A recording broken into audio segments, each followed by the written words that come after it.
नमस्कार, मैं प्रियंका। आप देख रहे हैं 4 पीएम। 2024 लोकसभा चुनाव को लेकर एडीआर की रिपोर्ट में बड़ा धमाका हुआ है। इस रिपोर्ट में दावा किया गया है कि 543 सीटों में से 538 सीटों पर भयंकर धांधली हुई है, वोटों की हेराफेरी हुई है। और इसमें सबसे ज्यादा चौंकाने वाली बात यह है कि जहां जहां पर वोटों की हेराफेरी हुई है, जहां पर वोट ज्यादा गिने गए हैं या फिर कि कम गिने गए हैं, वहां पर एनडीए का प्रत्याशी जीत गया है। और ऐसी सीटें एक दो नहीं बल्कि 79 सीटें हैं। ये वो 79 सीटें हैं जो कि सरकार बना भी सकती है, सरकार गिरा भी सकती है। अब जब से एडीआर की रिपोर्ट निकलकर सामने आई है, तहलका मच गया है। इस रिपोर्ट को लेकर चुनाव आयोग से भी सवाल किया गया है। एडीआर ने इस रिपोर्ट को चुनाव आयोग को भी भेजा है, लेकिन चुनाव आयोग जवाब देने के लिए तैयार नहीं है, या यूं कहें चुनाव आयोग इस रिपोर्ट के सामने आने के बाद भाग खड़ा हुआ है। तो फिलहाल इस रिपोर्ट में क्या है, क्या इस रिपोर्ट के सामने आने के बाद अब सुप्रीम कोर्ट इस पर एक्शन लेगा? क्या 2024 लोकसभा चुनाव कैंसिल होंगे? क्या एनडीए के पास बहुमत नहीं है? क्या होगा क्या नहीं होगा, इन सभी सवालों के जवाब लेंगे और इस पर चर्चा करेंगे। चर्चा करने के लिए हमारे साथ मौजूद है सुप्रीम कोर्ट के सीनियर वकील महमूद प्राचा जी। आप इनको ईवीएम के खिलाफ आंदोलन के चेहरे के तौर पर भी पहचानते हैं, इसलिए जितने भी सवाल निकलकर सामने आए हैं, जो रिपोर्ट निकलकर सामने आई है, उस पर जवाब इनसे बेहतर कोई दे ही नहीं सकता। तो और भी हम पर स्वागत करते हैं और चर्चा को आगे बढ़ाते हैं कि इस रिपोर्ट के सामने आने के बाद ना हंगामा बरपा। नमस्कार सर। शुक्रिया प्रियंका जी, मुझसे बात करने के लिए बहुत बहुत धन्यवाद। शुक्रिया सर आपका भी, आपने 4 पीएम को समय दिया। सर पहला सवाल मैं आपसे लूंगी कि जब चुनाव स्टार्ट भी नहीं हुए थे, डेट भी नहीं आई थी, तभी आपने धरने देना शुरू कर दिया था दिल्ली में। आप लगातार एक मूवमेंट चला रहे थे कि बैलेट पेपर से चुनाव कराओ, और अगर बैलेट पेपर से चुनाव नहीं होगा तो इस बार 2024 लोकसभा चुनाव में धांधली की सारी सीमाएं पार हो जाएंगी। अब कुछ वैसा ही होता हुआ नजर भी आ रहा है। इस रिपोर्ट पर क्या कहेंगे सर? सबसे पहला कमेंट मैं आपसे इस रिपोर्ट पर ही लेना चाहूंगी जो कि एडीआर की तरफ से आई है। सर, ये आंकड़े जो दोनों एडीआर द्वारा और वोट फॉर डेमोक्रेसी द्वारा चिन्हित किए गए, आइडेंटिफाई किए गए, ये वो आंकड़े हैं, और ये बहुत ध्यान से समझने वाली बात है, जो चुनाव आयोग अपने आंकड़े दे रहा है उससे निष्कर्ष निकाला जा रहा है। और ये पूरा सच नहीं है। चुनाव आयोग बहुत मजबूरी में जाके, चुनाव आयोग सिर्फ आंकड़े, डेटा, चुनाव की सारी प्रक्रिया छुपाने का काम कर रहा है, क्योंकि वो वोट चुराने का काम कर रहा है मोदी जी और अमित शाह जी के लिए, भारतीय जनता पार्टी के लिए और उसके सहयोगियों के लिए। तो वो सब चीजों के आगे एक पर्दा लगाने का काम कर रहा है, और ये पर्दे के बावजूद भी उसे कितना कुछ बताना पड़ गया। मतलब ये तो वो है कि सब कुछ छुपाने के बाद भी इतना तो वो धरती फाड़ के डेटा सामने आ रहे हैं।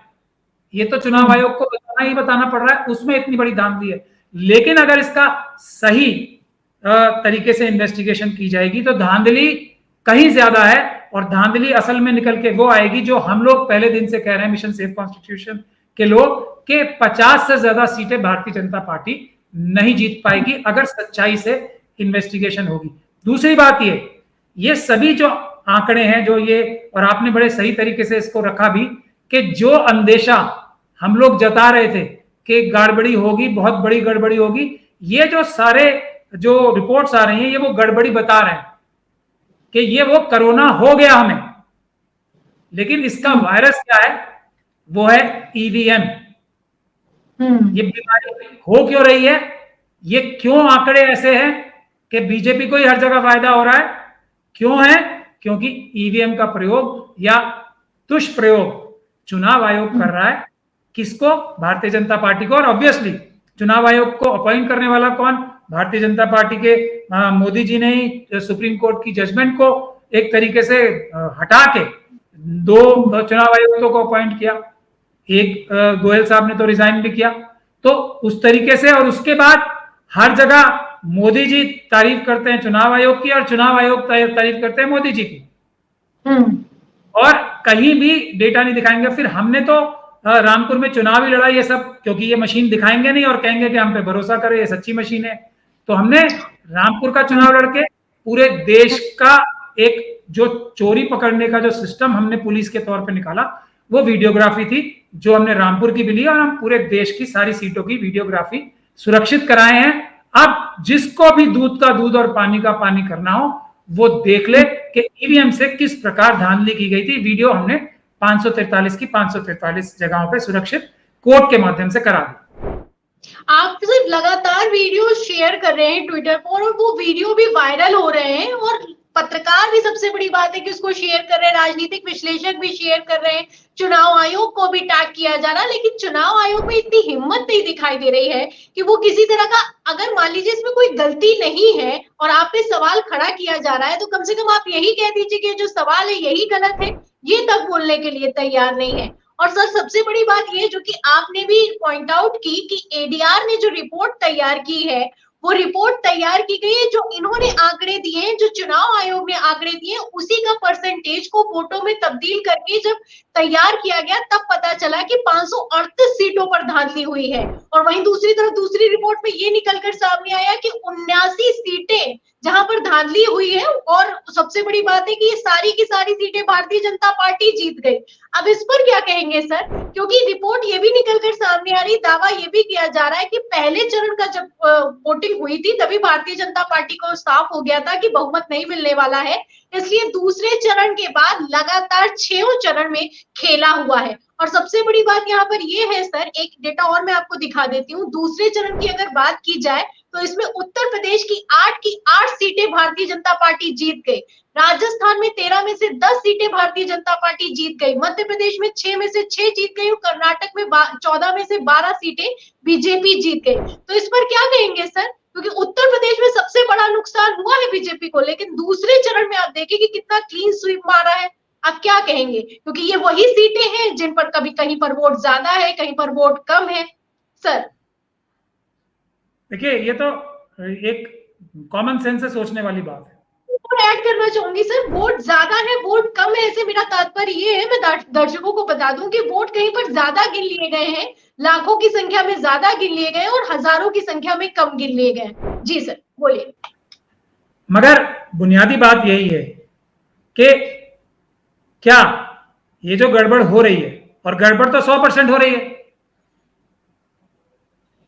और नहीं हो रही तो चुनाव आयोग के पास तो हमने खुद हाई कोर्ट से ऑर्डर कराया है, हर एक कॉन्स्टिट्यूंसी की सारी वीडियोग्राफी है शुरू से लेकर आखिर तक, दिखा दे के गड़बड़ी नहीं हुई है, वो तो वीडियो छुपा रहे हैं। तो अगर गड़बड़ी हो रही है तो चुनाव आयोग का सबसे पहला और सबसे बड़ा दावा कि हम तो आखिरी वोट तक का अकाउंट रखते हैं, इसीलिए तो हम ईवीएम की मशीनों का प्रयोग करते हैं। तो उसमें अगर एक भी वोट का ऊपर नीचे हो रहा है, जो कि हो ही नहीं सकता, चुनाव आयोग के दावा ही यही है, वरना तो हम पेपर बैलेट से चुनाव क्यों नहीं कराते, क्योंकि उसमें एक एरर, मार्जिन ऑफ एरर आता था, हाथ से गिनने में गलती हो जाती थी, मशीनों से गिनती करने में कोई गड़बड़ नहीं होती। यहाँ तो कॉन्स्टिट्यूएंसीज में लाखों वोट गायब हो रहे हैं, मतलब फर्क आ रहा है।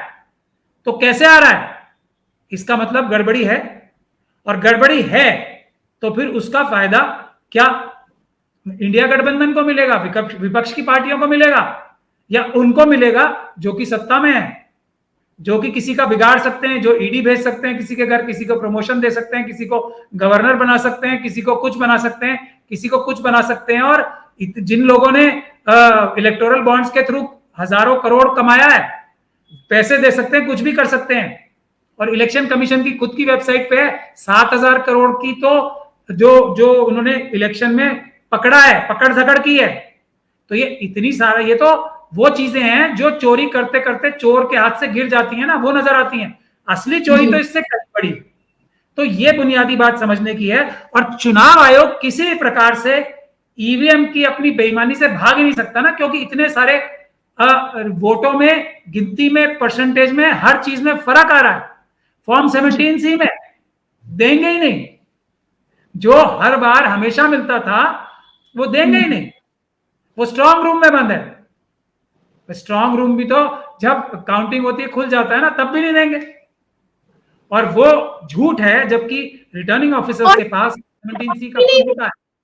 की रिपोर्ट को लेकर उनसे जवाब तलब किया गया, वो जवाब भी नहीं देने के लिए तैयार है। इस पर क्या कहेंगे सर? ये जो रिपोर्ट है, इतनी बड़ी रिपोर्ट निकलकर सामने आई, एसोसिएशन फॉर डेमोक्रेटिक रिफॉर्म, मान्यता प्राप्त संस्था एक रिपोर्ट तैयार करती है, आपसे जवाब तलब करती है, कम से कम आप जवाब तो दीजिए, क्योंकि आपने खुद सुप्रीम कोर्ट में खड़े होकर जवाब दिया है कि ईवीएम पर शक करने लायक कोई सबूत नहीं है। अब तो सबूत आया, अब तो बोलिए कम से कम। जी सर। देखिए, ये वोट फॉर डेमोक्रेसी की जो रिपोर्ट है और एडीआर की भी जो रिपोर्ट है, और आपने बिल्कुल सही बात कही कि जवाब क्यों नहीं दे रहे। जवाब कौन नहीं देता? जिसकी चोरी पकड़ी जाती है और जिसके पास अब कोई बहाना भी नहीं बचता है, मतलब बचने का कोई भी झूठा सच्चा बहाना भी अगर हो तो जवाब दे। शेरो शायरी भी कर खत्म हो गई। अब कोई शेर सुना के भी अब मुझे लगता नहीं है कि उनके पास बच निकलने का रास्ता है। और हमने इसीलिए सुप्रीम कोर्ट में यही केस डाला है, अभी जो 5 तारीख को आ रहा है सुनवाई पे। वो ये है, सिर्फ यही कि आपको जो झूठा एफिडेविट चुनाव आयोग ने फाइल किया था कि ईवीएम की मशीनें सुरक्षित हैं क्योंकि इतने सारे सेफगार्ड्स हैं उसमें, इतने सारे प्रोटोकॉल्स हैं, हम वो सब पालन करते हैं। तो हमने जो वीडियोग्राफी जो रामपुर की है वो पेश भी की है सुप्रीम कोर्ट में, और ये कहा है कि देख लीजिए आप, जो जो वादे आपसे किए थे वो सब झूठे थे, वो सब झूठ बोला था। सुप्रीम कोर्ट की आंखों में घुस के झूठ बोला था। सुप्रीम कोर्ट को यह बोला था कि हम हर जगह सुरक्षित रखने के लिए अच्छे से अच्छा, ईमानदार से ईमानदार आदमी खड़ा कर रखा है। हमने वीडियोग्राफी कराई, हर चीज की कराते हैं हम, और वो कोई भी नहीं। दिल्ली हाई कोर्ट में तो एफिडेविट मेरे केस में फाइल किया कि हम शुरू से लेकर आखिर तक वीडियोग्राफी कराते हैं। वो नहीं कराते, और वो कराते हैं तो वो छुपाते हैं, उसको काट के देते हैं, उसको फोर्स करके देते हैं।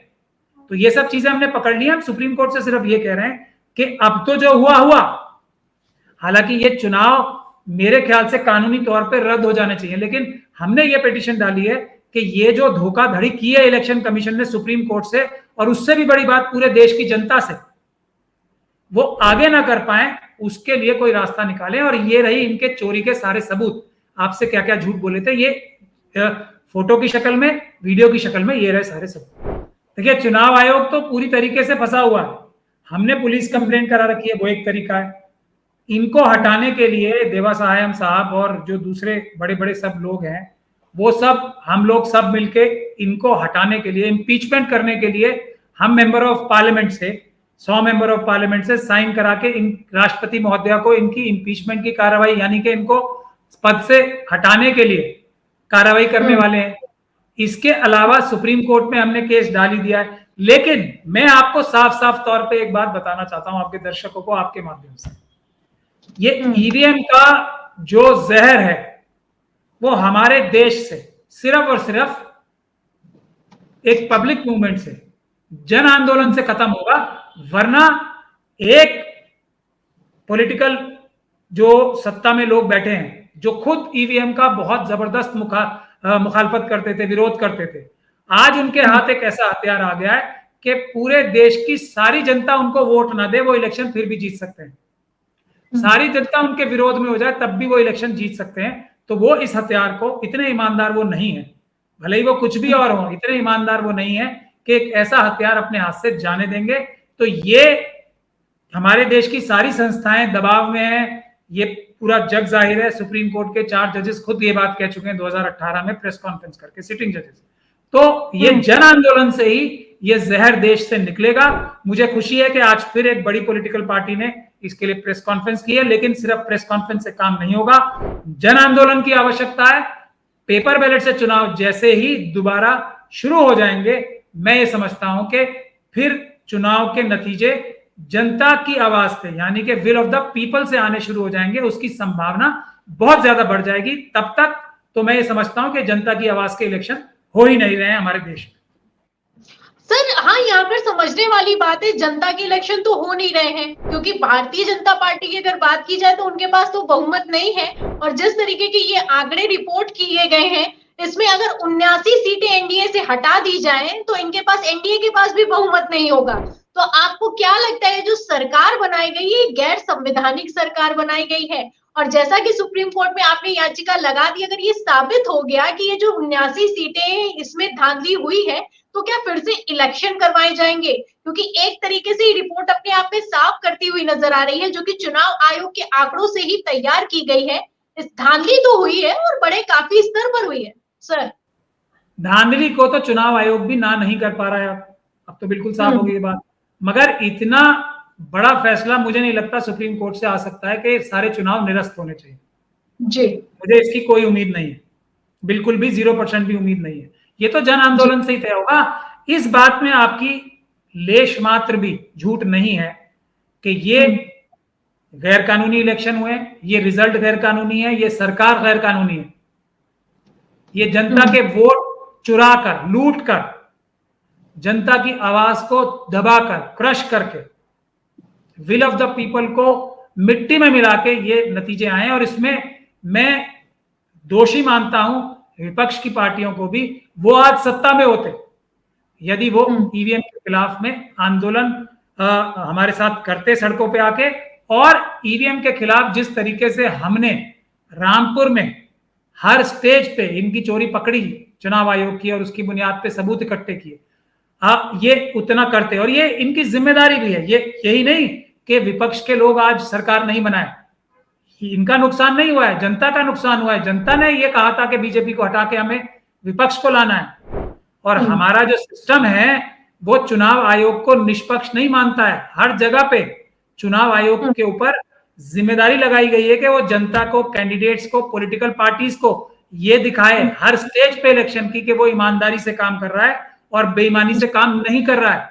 तो चुनाव आयोग की जवाबदेही जनता के लिए है और जनता को इसके लिए जन आंदोलन करना चाहिए। चुनाव आयोग के पास मेरे ख्याल से अब तो मिर्जा गालिब की जो दीवान है ना वो भी खत्म हो गई होगी, उसमें से भी कोई शेर नहीं मिलेगा ये राजीव कुमार जी को कि वो शेर सुना के ही अपनी कोई जान बचा लें और मुद्दे को भटकाने की कोशिश कर लें। लेकिन जनता को और पॉलिटिकल पार्टीज को जन आंदोलन करने के लिए तैयार हो जाना चाहिए, क्योंकि ईवीएम ये जो है मुद्दा बुनियादी है। इसी ईवीएम के कंधे पे चढ़ के सारे बेईमानी, सारा धोखाधड़ी, चाहे वो ये महिलाओं पे अत्याचार की हो, चाहे बेरोजगारी बढ़ाने की हो, चाहे अडानी अंबानी यूसुफ लुलू जैसे लोगों से पूरा देश लुटवाने की हो, चाइना के हमने अपने घुटने टेक दिए जो एक तरीके से सुब्रमण्यम स्वामी जी कहते हैं, वो करने की हो, ये सभी की ताकत कहां से आ रही है? ये ईवीएम के कंधों पे चढ़ के आ रही है। ईवीएम हट जाएगा तो फिर देश में बेहतर स्थिति होगी, न्याय और बराबरी प्राप्त करने के लिए, इंसाफ प्राप्त करने के लिए और देश की तरक्की के लिए। जी सर, बिल्कुल सही बात है, क्योंकि जो ईवीएम के नतीजे निकलकर सामने आए वो अपने आप में काफी भयानक हैं, और भयानक इसलिए हो जाते हैं क्योंकि धांधली हुई है और लाखों के वोटों की। अगर देखा जाए तो एडीआर ने लाखों का दावा किया है, वहीं दूसरी तरफ दूसरी जो रिपोर्ट निकलकर सामने आई उसमें करोड़ों की वोटों की हेराफेरी की गई है।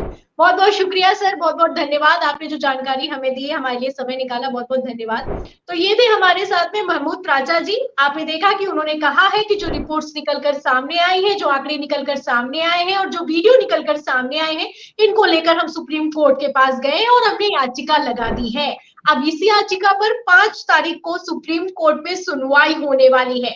अब ऐसे में ये देखना सबसे ज्यादा दिलचस्प होगा कि चुनाव आयोग इस पर क्या जवाब देता है, क्योंकि अब जो रिपोर्ट निकलकर सामने आई है उस रिपोर्ट को चुनाव आयोग के दिए गए आंकड़ों से ही तैयार किया गया है। और जो आंकड़े हैं, जो पहले आंकड़े निकलकर सामने आए और जो बाद में आंकड़े निकलकर सामने आए हैं, जो वोटों की गिनती बताई गई है, इसमें लाखों की हेराफेरी हुई है। कहीं पर ज्यादा गिने गए हैं, कहीं पर कम गिने गए हैं। और हैरानी की बात यह है कि जहां पर भी धांधली हुई है वहां पर एनडीए का प्रत्याशी जीत गया है। 79 सीटें सरकार बना भी सकती है, सरकार गिरा भी सकती है। आप इस रिपोर्ट से अंदाजा लगा सकते हैं कि किस तरीके से कथित तौर पर खुलेआम लोकतंत्र की हत्या की जा रही है और चुनाव आयोग चुप बैठा है, जवाब देने के लिए तैयार नहीं है। तो फिलहाल इस पूरी रिपोर्ट पर, इस चर्चा पर आपकी क्या राय है कि क्या सुप्रीम कोर्ट कोई सख्त एक्शन लेगा? जो भी आप सोचते हैं हमें कमेंट बॉक्स में जरूर लिखें। वीडियो को ज्यादा से ज्यादा शेयर करें ताकि सच्चाई दूसरों तक पहुंच सके। हमारे चैनल को लाइक करें, सब्सक्राइब करें, ज्वाइन करें। फिर मिलते हैं अगली खबर के साथ, तब तक के लिए धन्यवाद।